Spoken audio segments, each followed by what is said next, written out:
Om Shanti. 27th November 2018, Tuesday. Today's blessing is, may you take benefit from remaining aware of your promises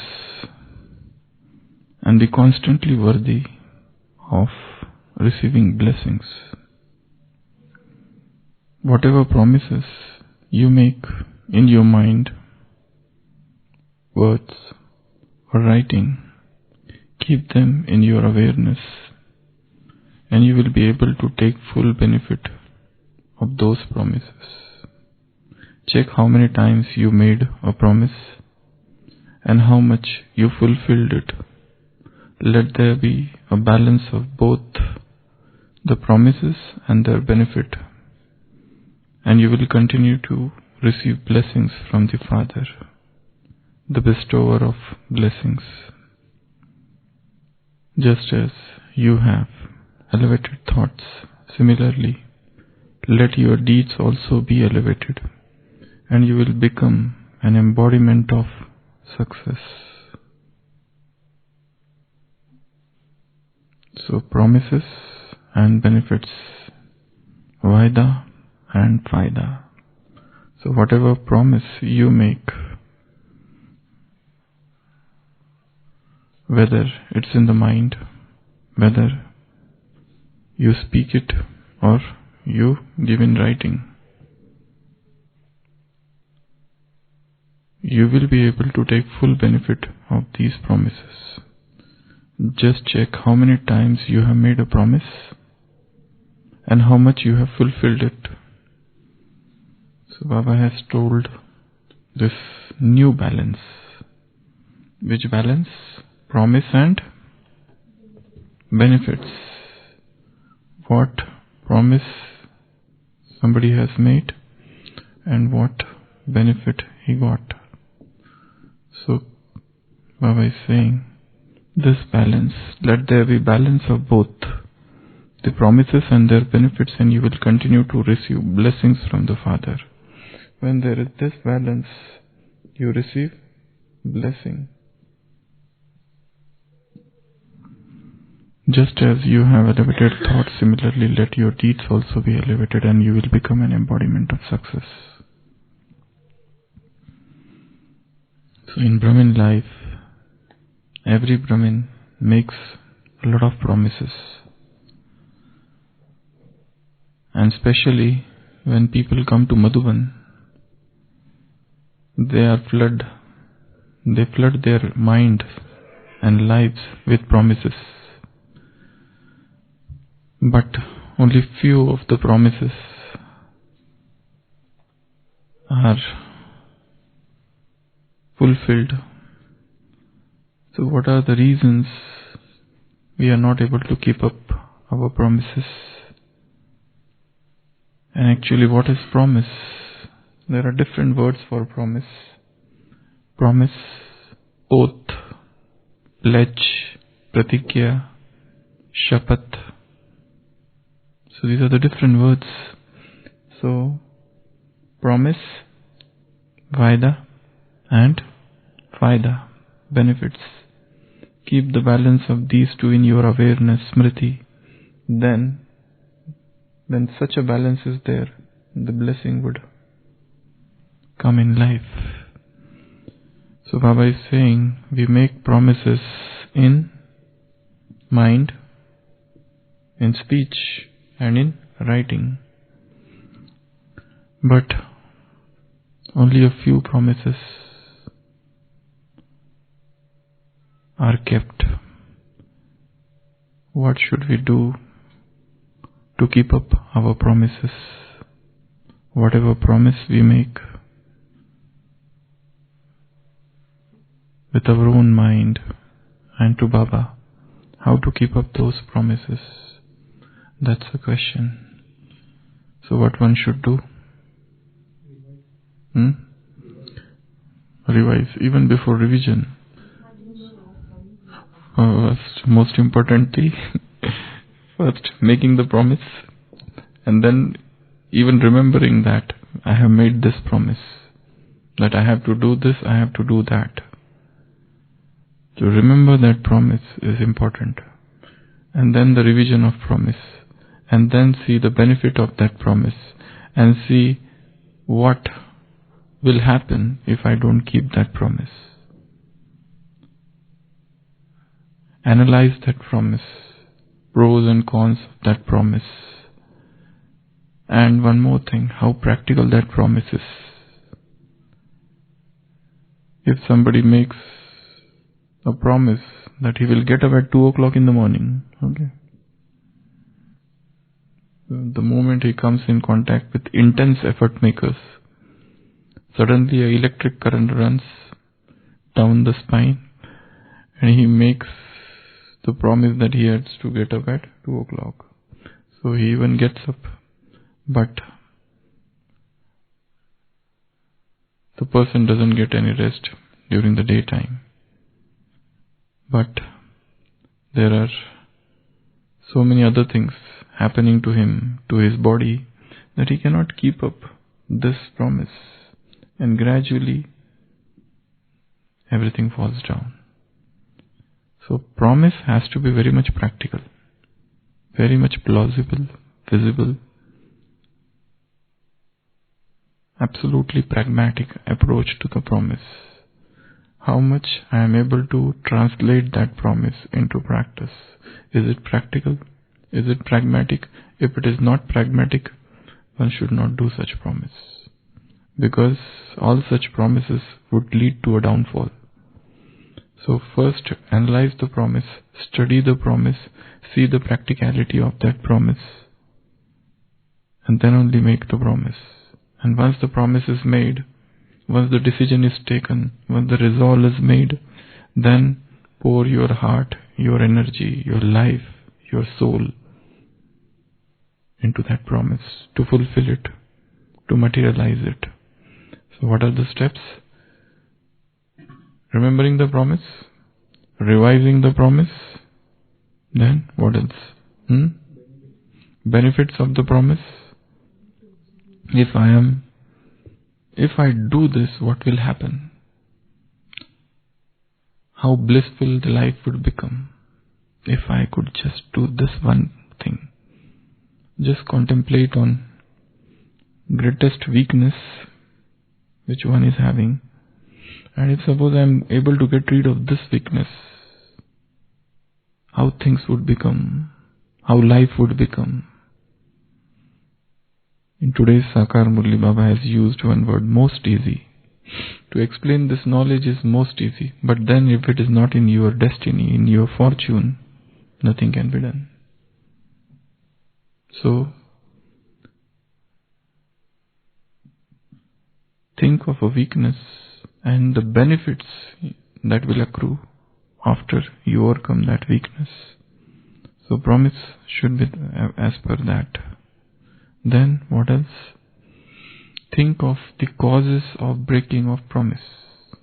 Why do I break promise? I have made this promise multiple times and I have broken it multiple times. Why? What are the triggers? What are the circumstances? What are the things that led to the breach of this promise? So even to think of those causes leading to breaking, violation of this promise. What else? How to make the promise firm? Firm resolve. Very firm. Remember the situation when we made promise. Remember that terrible situation. Remember that terrible stage of the mind I had, because of which I made this promise. How I was suffering, how there was misery, how there was pain when I am not following this particular dharana. Now I have to inculcate that virtue, install that software in the inner software, in the mind. So remember the time, the situation when that promise was made. Actually, the stage of the mind when that promise is made is very important. In the path of bhakti in Mahabharata, the terrible oath, Bhishma Pratigya, is quite popular. This young man, his name was Vishwarat, and people would have forgotten this man if he had not taken this pledge. But because of that terrible oath, the deities renamed him. He was christened, baptized as Bhishma. Bhishma means the terrible. So his oath of celibacy, his oath of brahmacharya was so firm. But again, remember the situation when that oath was taken. He was the crown prince, heir apparent, about to be crowned as prince or as king. But his father Shantanu fell in love with one fish girl, Satyavati. And when that Satyavati's father said that their son, Satyavati, and Shantanu's son should become heir apparent, he did not agree, because he already had a son, Vishwarat, and he had already promised the kingdom to him, and that's why he became despondent, and that's why he was in depression. And when that Vishwarat sees his father in despondency, he goes to that girl's father, and there he says that, don't worry, I am not going to marry. And in that situation where there is an extreme love for his father and he cannot see his father in despondency, he makes that terrible pledge that so long as I am alive, I will remain celibate, I will remain brahmachari, I will not beget children, and this is my unflinching, unflappable pledge, oath. And he fulfills that oath till the end. There are shown multiple situations which forced him even to break his oath, but he did not break his oath. So the situation, the time, the circumstances that lead to that oath are very important. If you just make oath, Baba, I will do this, I will do that, sure, that will fall down. That is to please Baba, to flatter him, but he is not to be flattered. He is the truth of truth. So, an oath has to be deeply contemplated. An oath has to be taken in the stage of Trikaldarshi. An oath has to be very firm, resolute. So this is one of the best example of oath. Another example of history is this Rana Pratap, King Maharana Pratap. He is living in the jungles of Rajasthan, and he resolves that unless and until I get my kingdom, Chittor, back, I will not sleep on bed. I will not eat from platter. I will give up all the delicacies of delicious food. And he survives. He sleeps on the grass, and he eats from that leaf-made plate, and he eats simple food, and that is his firm resolve. So that's an example. In 1906, after a lot of experiments, Mahatma Gandhi has written that I took the pledge of celibacy in consultation with my wife.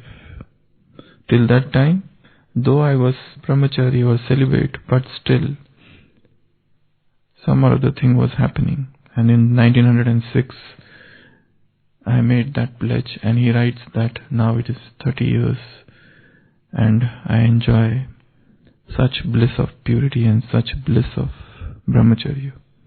So that's a pledge, an oath, a promise, a pratikya, a vaida.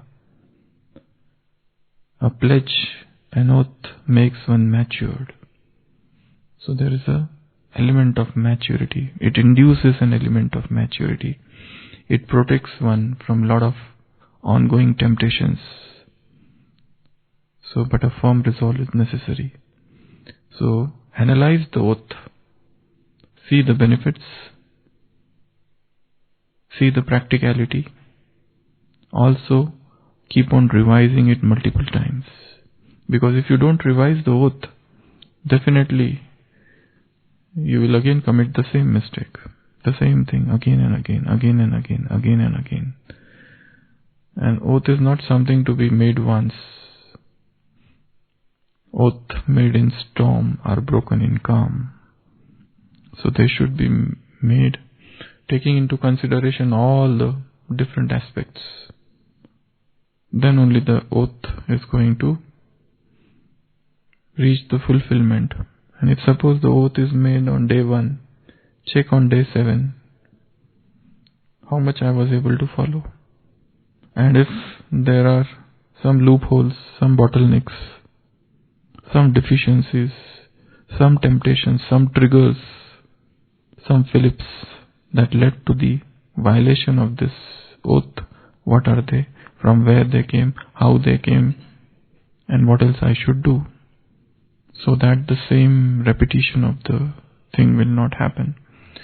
So, keep a balance of oath and benefits. Keep on thinking of the benefits, and more important than that, keep on thinking about the disadvantages, dangers, risks, complications of not following particular dharana. For example, we will take one oath of churning Murli. Okay? Churning Murli. One decides, one takes the oath that I have churned Murli. The moment you take the oath to churn Murli, that makes you focus. Now you cannot be careless. You have to read Murli multiple times. When you resolve that I have to churn means I must know each and every line and each and every point, and I must understand it. Every ins and outs of it, every detail of it, then only I am able to churn. So when you make a resolve to churn Murli, you have to revise this resolution. Otherwise, the next day you will forget. The next day you will simply read and let it go. Simply reading will not help. A deep churning is necessary. Trying to understand each and every meaning and connotation of what Baba says. So this is one of the promise. Churning Murli. Other is Amrit Vela. How strong, how powerful it is. Is it mixed with sleep, slumber? How alert I am, how aware I am. And if that awareness is not there, then probably that Amrit Vela is not powerful. And Amrit Vela means there should not be a wink of sleep even. Not even closing of eyes once. If the eyes are getting closed again and again, it means there is a sleep hidden. And again, it has even not to do even with if suppose somebody has taken even less sleep. It has less to do even with that. It has more to do with the stage of the mind. If the mind is alert, if the mind is active, if the mind is in that stage of intoxication, no matter even if somebody has taken less sleep, but still he will remain alert. So that is a resolve, that's a promise. So any promise has to be critically analyzed. Any promise should be x-rayed properly. Any promise, why I am not able to fulfill it, see it. And as I said, rather than benefits, see what are the risks, what are the complications, what are the dangers, disadvantages if this promise is not in my life. And if this promise becomes practical part of my life, part and parcel of my life, how things will become. For example, this same point, churning. The moment one starts churning Murli, automatically the stage will go up. Right now, even though everybody has Murli in hand and everybody listens to this elevated knowledge and everybody listens to multiple classes here and there, and yet the stage is not going up. The stage, there is upheaval, there is a commotion, there is disturbance. Why? Because thoughts. They say that in one day we have 30,000 to 60,000 thoughts. 30 to 60,000 thoughts one day. And out of those, 90% are thoughts of complaint. Out of that, 90% thoughts are complaint, waste and negative. Now, doing Amrit Vela, okay, that was very strong. But then throughout the day what? Throughout the day, lot of Maya. Throughout the day, lot of disturbances. When such a thing is there, and churning is missing. Churning is not something to be done only alone and when nobody is there and when you have got time. Baba said, throughout the day also keep on churning. In today's Sakar Murli, at one point Baba said, even good children, they miss many points. Even good children. So how much attention is needed? It's not about how many times one reads the Murli. Somebody says, I read it 10 times. That's good. He's at least utilizing his time. But it should not be just a sincere effort, but it should be a smart effort. Smart means you can pick up things, you can analyze things, you can understand things. You know every ins and outs, every nook and corner of that point. And then it becomes practical. So taking any promise means first analyze it, first understand it, see the practicality of it, and then keep on revising it. And now there are 3 types, Baba said. One is the promise done in the mind. Second, you speak it. And third, a written promise. Which is most powerful? One is the written promise. Baba said there were people who wrote in blood, with their own blood, Baba will not leave you. And they took to their hills. And then there are people who promise in front of everyone that we will do this, I will do this. And they are invisible. Which is the most powerful of the 3? Mind. What if all the 3 are done together? Mind also, reveal also, make a public declaration also, and also give in writing. If all 3 are done, then you have to do. Suppose somebody says in front of everybody, I have given up this. For example, if somebody makes a promise, I have given up this gulab jamun, okay, in front of everyone, and the very same day gulab jamun is made. Now he cannot enter. It's so difficult for him. Because what others will say is now the question of my honor. I can't do this. I will have to devise some ways to get it. That is different. But public, in front of public when promises are made, even that they are very strong. In Christianity that has got a lot of importance. They make public declaration. If you have committed a sin, confess it in front of everyone. So, promises, this is a new balance Baba is teaching us today. Balance of Vaida and Vaida. Promise and benefits. Find out what are the benefits. Write down 10 benefits of that promise. For example, churning Murli, strong Amrit Vela, or evening yoga. Evening yoga. People are little lackadaisical in the evening yoga. They are very alert at Amrit Vela, but regarding evening yoga, sometimes they miss, sometimes they do, sometimes they do not. So this Numasham yoga, this is also important. Purity, promise of purity, promise of brahmacharya. This is one promise which has to be taken every day. Because many things come throughout the day. They try to break purity.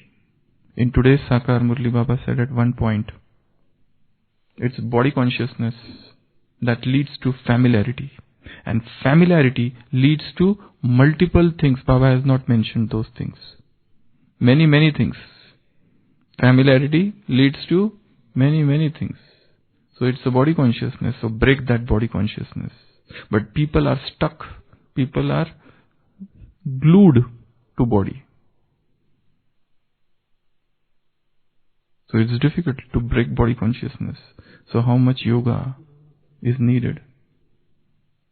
How much detachment from body is needed? How much deep churning of knowledge is needed? So churn this knowledge. So make this new promises. People make promises only on the New Year. New Year they make, and the very next day they break. For Brahmins, every day is a New Year. So make new promises, and there should not be multiple promises. Make few promises, but keep to them. And learn from those who are the very embodiment of that promise. If suppose somebody is finding it hard to get up at Amrit Vela, very hard, he has tried everything, has not left any stone unturned. But in spite of all that, one doesn't get up for Amrit Vela. So now what to do? Make a promise in Baba's room that I will get up? That is not enough. Because not getting up is in the subconscious mind. So that's why getting up should enter the subconscious mind. A promise should become the part of the subconscious mind. How to access, how to tap the subconscious arena. So that this thought should gradually enter. So there should be time. In today's Murli also Baba told, it takes time. Time. It will not happen suddenly, hands down. It will take time. It takes time. Everything takes time. Jungle is not made in one day. Jungle is not created in one day. It takes time to create a forest. So just as it takes time to create forest, in the similar manner, a single promise to get activated, to get materialized, to get translated into practice also takes time. So one should have a lot of patience. A child cannot become young man in one day. He has to wait. He has to wait. There is no way out. Cloning, that certainly you become an adult. It is not possible. It takes time. Everything takes time. The river which has, the Ganges which has started from the Gangotri will take time to reach the ocean. Not suddenly it will reach the ocean. So everything takes time. So have patience.